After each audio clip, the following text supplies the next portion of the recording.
নমস্কাৰ সকলোকে স্বাগতম জনাইছো মোৰ অন্য এটি ভিডিঅ'লৈ আশা কৰিছো আপোনালোক সকলো কুশলে আছে আজি মই লৈ আহিছো মিলেট খেতিৰ বিষয়ে কিছু কথা আৰু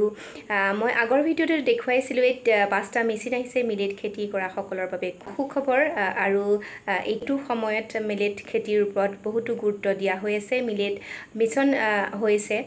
কাৰণ মিলেট আমাৰ শৰীৰৰ কাৰণে বহুৱে উপকাৰী বহুতো হেল্থ বেনিফিট আছে আপোনালোকে সকলোৱে জানে সেই কাৰণে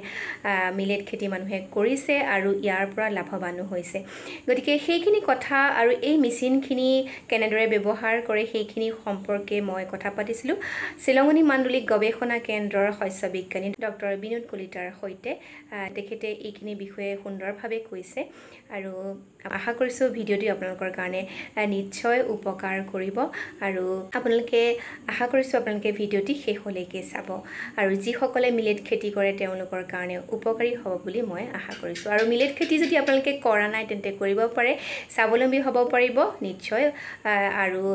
বহুত টকা উপাৰ্জন কৰিব পাৰিব তো বলক তেন্তে কথাখিনি শুনো বুজলং কেনেদৰে এই মেচিন কেইটা ব্যৱহাৰ কৰে আৰু মিলেট খেতিটো কিয় কৰিব লাগে তেখেত হৈছে শস্য বিজ্ঞানী ডক্টৰ বিনোদ কলিতা আজি এখন মিটিং হৈছিলে সেই মিটিংখনৰ বিষয়ে ইয়াতে এটা মেচিন উদ্বোধন কৰা হৈছিল বাৰু হয় সেই বিষয়ে অকমান কওকচোন আজি মিটিংখনৰ বিষয়ে আজি বিশেষতে আজি দুটা উদ্দেশ্যলৈ মিটিংখন কৰা হৈছিল যেটো আমাৰ জেডাৰএসি zonal research advisory committee meeting আছিলে এইটো ৰবি শস্যৰ ওপৰত তাৰ লগত আমি সংগতি ৰাখি আমি আমাৰ যেটো অসম মিলেট মিছনৰ আণ্ডাৰত গভৰ্ণমেণ্ট অসমৰ স্পন্সৰত আমাৰ ইয়াত মানে মিলেটৰ প্ৰাইমেৰী প্ৰচেছিং ইউনিট খোলা হৈছিলে এইটো আজি শুভাৰম্ভণি কৰা হৈছিলে সাধাৰণতে দেখা যায় যে আমাৰ যিহেতু মিলেটৰ ওপৰত 2023 বৰ্ষৰ পৰা অসমত গুৰুত্ব দি অহা হৈছে প্ৰায় ভাৰতবৰ্ষতে যিহেতু ইণ্টাৰনেশ্যনেল ইয়েৰ অফ মিলেট ঘোষণা কৰা হৈছিল সেই লগত সংগতি ৰাখি আমাৰ অসমতো মিলেট মিছন কৰিছিলে মিলেট মিছন আৰম্ভ হৈছিলে শুভাৰম্ভ হৈছিলে 2023 চনৰ পৰা আৰু তাৰ আমাৰ এই মাণ্ডলিক গৱেষণা কেন্দ্ৰত ইতিমধ্যে আগৰ পৰাই আমাৰ মিলেটৰ ওপৰত গৱেষণা চলি আছিল যদিও কিন্তু মিলেট মিছনৰ আণ্ডাৰত আমাৰ ইয়াত কেইবাটাও প্ৰজেক্ট লোৱা হৈছিলে কৃষক ৰাইজৰ ওপৰত বেনিফিটৰ ওপৰত নিৰ্ভৰ কৰি পেলাই এটা লোৱা হৈছিলে যে millet promotion through R&D activities সেইটোৰ থ্ৰুদি মানে আমাৰ কৃষক বিশেষকৈ নগাঁও হোজাই আৰু মৰিগাঁও এই তিনিখন ডিষ্ট্ৰিক্টৰ কৃষকসকলক সামৰি লৈ পেলাই আমাৰ ডেমনষ্ট্ৰেশ্যন কেনেকৈ আমি বিজ্ঞান ভিত্তিত মিলেট খেতিটো কৰোঁ বিশেষকৈ ফিংগাৰ মিলেট আৰু ফক্সটেল মিলেট এই দুটাই আমাৰ অসমত হয় সেই দুটা কেনেকৈ আমি কৰি পেলাই কৃষক স্বাৱলম্বী হ'ব পাৰে বা কৃষকৰ মাজত পুনৰাই ঘূৰাই নিব যিহেতু মিলেটটো হৈছে পুৰণা আমাৰ ভাৰতবৰ্ষৰ এটা পুৰণা খেতি হয় আৰু এইটো প'ৰমেন ক্ৰপ আছিলে কিন্তু লাহে লাহে দেখা গৈছে এইটো নিউট্ৰিচিয়াছ তাৰ উপৰিও এতিয়া দেখা গৈছে যে এই মিলেট খেতিটো হৈছে আমাৰ ফিউচাৰ ক্ৰপ ক্লাইমেট ৰেজিলিয়েণ্ট এই ক্লাইমেট যিহেতু আমাৰ জলবায়ু ইমান পৰিৱৰ্তন হৈছে গতিকে জলবায়ুৰ লগত খাপ খুৱাই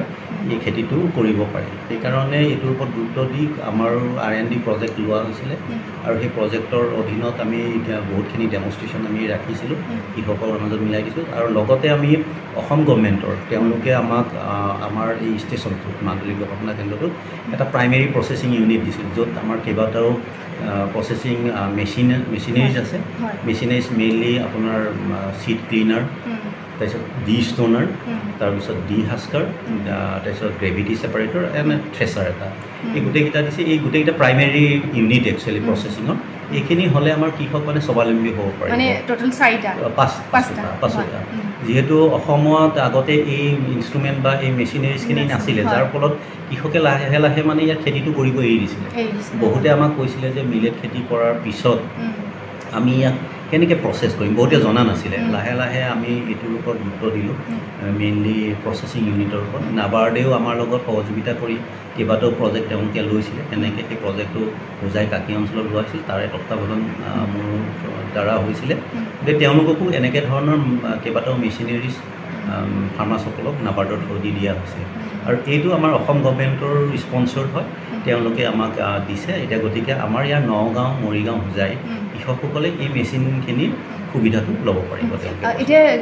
কিন্তু কৰিব বিচাৰিছোঁ কৃষকসকলে কেনেদৰে এই সুবিধাটো গ্ৰহণ কৰিব তেওঁলোকে আমাৰ ইয়াত আহিব লাগিব যিহেতু আমাৰ ইয়াত ইনষ্টল কৰা হৈছে গোটেইখিনি তেওঁলোকে তেওঁলোকৰ যিখিনি প্ৰডাক্ট ওলাব ফিংগাৰ মিলেট হওক বা ফক্সটেইল মিলেটৰ প্ৰডাক্ট আছে সেইখিনি লৈ তেওঁলোকে ইয়ালৈ আহিব লাগিব তেওঁলোকক আমি গোটেইখিনি প্ৰচেছ কৰি দিম যেনে ধৰক বোলে ছিডখিনি তেওঁলোকে পাৰপাছ দুটা পাৰপাছৰ কাৰণে আমাৰ আছে ধৰক যদি বোলে তেওঁলোকে ছিড বিজনেছ কৰিব বিচাৰিছে তেতিয়া ছিড বিজনেছ কৰিব হ'লে আমাৰ গ্ৰেভিটি ছেপাৰেটৰ আছে ডাইৰেক্ট গ্ৰেভিটি ছেপাৰেটৰত আমি থ্ৰেচিং কৰি যদি নানে ইয়াত থ্ৰেচাৰো আছে গতিকে থ্ৰেচাৰটো দি আমি থ্ৰেচিং কৰি পেলাম তাৰপিছত থ্ৰেচিং কৰা হোৱাৰ পিছত আমি গ্ৰেভিটি ছেপাৰেটৰ দি ভাল গুটিখিনি ছেপাৰেট কৰি দিম আৰু যিখিনি বেয়া গুটি আছে সেইখিনি বা বীজ আছে সেইখিনি ছেপাৰেট হৈ যাব তেতিয়া তেওঁ সেই এটা ছিডৰ ভাল বিজনেছ কৰিব পাৰিব বা নাইবা যিজন কৃষকে বোলে ছিড বিজনেছ নকৰে তেওঁ বোলে সেই প্ৰডাক্টখিনি তেওঁ প্ৰচেছ ফুড হিচাপে তেওঁ প্ৰডাক্ট হিচাপে তেওঁ খাবলৈ বিচাৰিছে যেনেকৈ আমাৰ ধান হেৰি মৰণা মাৰি আনি যেনেকৈ মিলত নি পেলাই চাউল উলিয়াই তেনেকৈ তেওঁলোকে চাউল উলিয়াব পাৰিব চাউল উলিয়াবৰ কাৰণে মুখ্য কথাটো হৈছে কি ইয়াৰ ক্লিনাৰ একচুৱেলি ক্লিন কৰিবলৈ একচুৱেলি এইটো কৃষকে যেনেকৈ আমাৰ ধান বাও দিয়ে এনেকৈ ঘৰতো বাও দি আনিব পাৰে গতিকে সেইটো তেওঁ এই ইনষ্ট্ৰুমেণ্ট ইউজ নকৰিলেও হ'ব কিন্তু নেক্সটটো হৈছে মেইন মুখ্য প্ৰব্লেমটো হৈছে মিলেটৰ এই সৰু বস্তু একে সৰু গুটি আমাৰ সৰিয়হৰ নিচিনা গতিকে তাত পাথৰ বা আন বস্তু মিক্স হৈ থকাৰ 100% চান্স থাকে গতিকে সেইখিনি ছেপাৰেট কৰি ল'ব লাগিব নহ'লে আপুনি পিছত চাউলখিনি খাব নোৱাৰিব গতিকে সেইকাৰণে তাত আমাৰ ডি ষ্টোনাৰ আছে গতিকে ডি ষ্টোনাৰটো দি আমি যিমান পাথৰ হওক বা যিমানে অন্য ইনাৰ্ট মেটেৰিয়েল আছে সেইখিনি ছেপাৰেট হৈ যায় হোৱাৰ পিছত আমাৰ হালাৰ মেচিন আছে হালাৰত বাকলিটো গুচোৱা হয় তাৰপিছত আপুনি প্ৰচেছ ফুড হিচাপে আপুনি যিকোনো প্ৰকাৰে আপুনি তাক ব্যৱহাৰ কৰিব পাৰিব গতিকে এইখিনি সুবিধা আছে কিন্তু আমি এতিয়ালৈকে ধাৰ্য কৰা নাই যে কিমান হিচাপত কৃষকসকলক আমি এইটো প্ৰচেছটো কৰিবলৈ দিম ৰেট এটা আমি লগাব লাগিব যিহেতু আমাৰ কাৰেণ্টৰ খৰচ হ'ব সেইখিনি আমি মিনিমাম এটা মূল্য ৰাখি পেলাই নিৰ্ধাৰণ কৰিম কৃষকৰ মাজত আমি উপলব্ধ কৰি দিম আৰু এটা এইখিনিতে কথা সুধিব বিচাৰিছোঁ আমাৰ যেতিয়া মিলেট খেতিটো কৰে বহুতে মানে এই মানে কাটিবলৈ হয় হাৰ্ভেষ্ট কৰিবলৈ মানে অকণ অসুবিধা হয় তাৰ কাৰণে কিবা মেচিনটো নাই মেচিন আছে ৰিপাৰ আছে আজিকালি ধান যিটো কাটে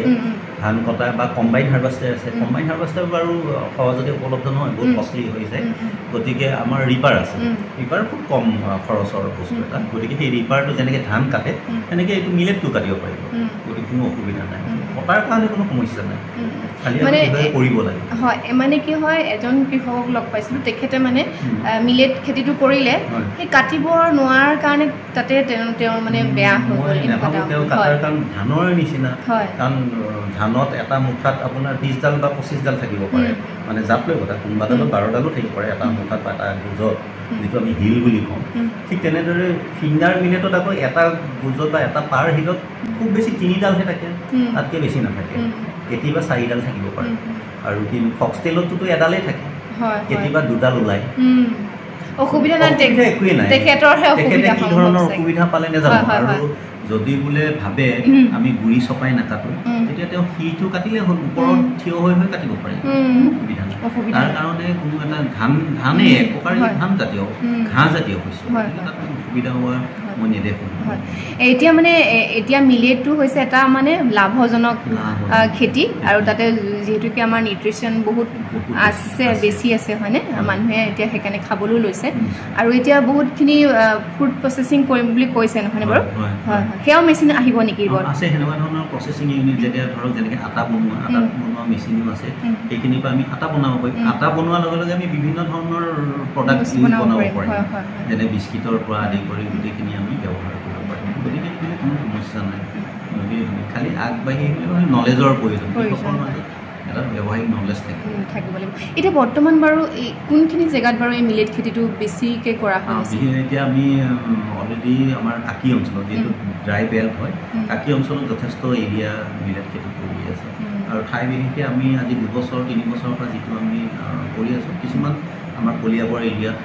এনেকুৱা অঞ্চলত ঝিং অঞ্চলত এনেকুৱা জেগা কিছুমানত আৰু ৰহা এইকেইটা স্পটত আমাৰ বিশেষকৈ কৃষকসকলৰ মাজত এইটো সমাদৰ লাভ কৰিছে আৰু বিশেষকৈ কাকি অঞ্চলত বৃহৎ অঞ্চলত কৰ্মী থকা হৈছে এতিয়া বৰ্তমান কেনেকুৱা ষ্টেজত আছে এতিয়া তেওঁলোকে আজি ধৰক ফিংগাৰ মিলেটো কৰাইছিলোঁ আৰু ৰিচেণ্টলি মই ফক্সটেইল মিলেটো কৰাই আহিছোঁ তেওঁলোকৰ তাত ফিল্ডেও মই এইবিলাক পাতি ট্ৰেইনিঙো দি আহিছোঁ তেওঁলোকে যথেষ্টখিনি কৰিছে বহুত অঞ্চলৰ মানুহে কৰিছে খালি সেই আমাৰ তেখেতসকলে খালি এটাই সমস্যা কি প্ৰচেছিং ইউনিটটো উপলব্ধ নহয় গতিকে যদি এইটো লাহে লাহে যেতিয়া আমাৰ প্ৰডাক্ট আহিব প্ৰচেছিং ইউনিট এনেই বাঢ়িব গতিকে এইবাৰ ডিষ্ট্ৰিক্টৰ কাৰণে আমাৰ ইয়াত হৈছে গতিকে ডিষ্ট্ৰিক্টৰ মানুহে অলৰেডি মোৰ DO থ্ৰুদি কৃষকসকল আহি আছে ফোন কৰি আছে যে তেওঁলোকে ইয়ালৈ আহিব বিচাৰিছে প্ৰচেছিং কৰিব বিচাৰিছে গতিকে মই তেওঁলোকক অহাৰ 2-3 দিন পিছৰ পৰা তেওঁলোকক এইখিনি এৰি দিম ঠিক আছে আজি আমি মিলেটৰ বিষয়ে বহুতখিনি কথাই জানিলোঁ আৰু এইখিনি মেচিন কৃষকসকলে সুবিধা ল'ব পাৰিব হয়নে তেওঁলোক নিশ্চয় উপকৃত হ'ব তো আজিলৈ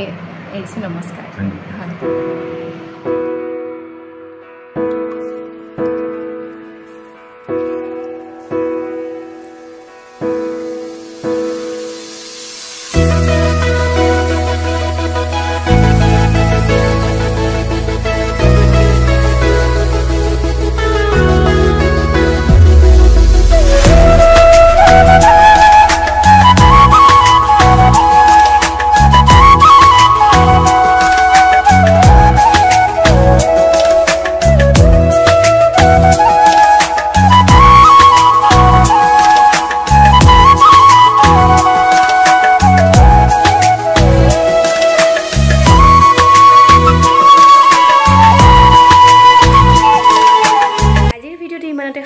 আশা কৰিছোঁ আপোনালোকে চাই নিশ্চয় ভাল পালে যদি ভাল পালে লাইক কমেণ্ট শ্বেয়াৰ কৰিব আৰু যিসকলে মোৰ চেনেলটো প্ৰথমবাৰ চাইছে তেওঁলোকে যদি পাৰে চেনেলটিৰ লগত জইন হ'ব